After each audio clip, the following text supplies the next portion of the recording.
सिंध सैयद मुराद अली शाह के आबाई यूसी बाजारा का विलेज पीर बब्बर शेर 6 महीनों से सैलाबी पानी की लपेट में।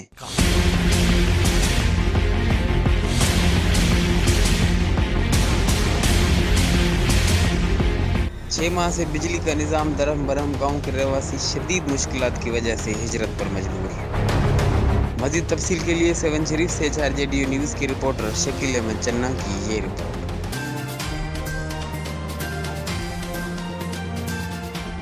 जी, ये हाल है वज़ीर आला सिंध सैयद मुराद अली शाह के आबाई हल्के यूसी बाजारा के गांव पीर बब्बर शेर का। 6 महीनों से लेके यहाँ पे पानी जो है मौजूद है। यहाँ पे मुसलसल पानी की जो सतह है वो बढ़ती चली जा रही है।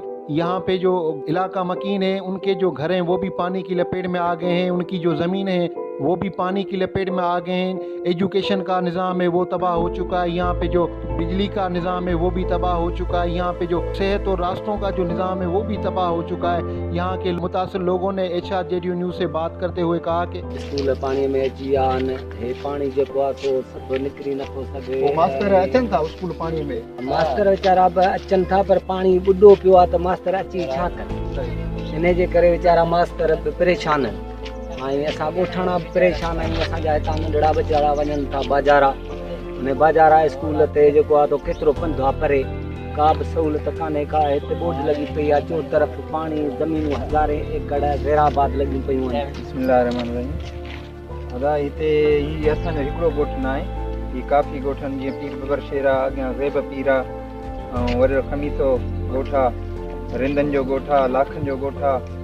ही सॼी कंदी सेवण खां वठी वेंदे जेको आहे शासण तो ही सॼी तबाह आहे हिन पासे जी। वरी तव्हां बंद वारे पासे वेंदो त बूबकनि वारो पासो जेको आहे सो बूबक थियो, बंद थियो, बिलण थियो, जेको आहे सो बाग यूसुफ थियो। इहो सॼो इलाइक़ो हिन सिर्फ़ु मंछर जे करे तबाह आहे ऐं मंछर ते का बि तवजह न आहे। ऐं हे हथ सां वठी ही मंछर जी जेको आहे सो पाणी हिन में छॾियो थो वञे ऐं नाअहलीअ जे करे ही माना मसइलो हल थियण जहिड़ो आहे। ख़ासि माना हथु वठी करे हिन इलाइक़े खे तबाह कयो थो वञे। हितां जा सियासी माण्हुनि जी माना बेध्यानीअ जे करे उहे तवजह नथा ॾियनि हिन मसइले ते।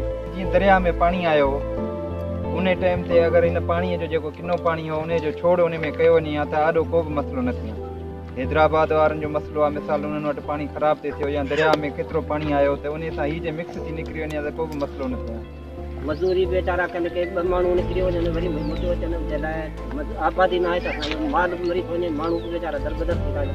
हेतिरो मुनासिबु कोन्हे जो हेतिरो पाणी अचे। हे मलाह वीचारा से हींअर मुल्क ॻोठु पंहिंजो छॾे ॿाहिरां पंहिंजे रोडनि ते हाणे जेकॾहिं नुक़सान पियो थिए त माण्हू छा कंदा। ग़रीब त ॿुधूं दाहूं त घणेई था कनि पर को ॿुधे ॻाल्हि कोन थो कनि। बहुत शुक्रिया शकील अहमद चन्ना सेवन शरीफ से हमें अपडेट करने का। Ali Jafri Solanki, HRJDU news, Hyderabad.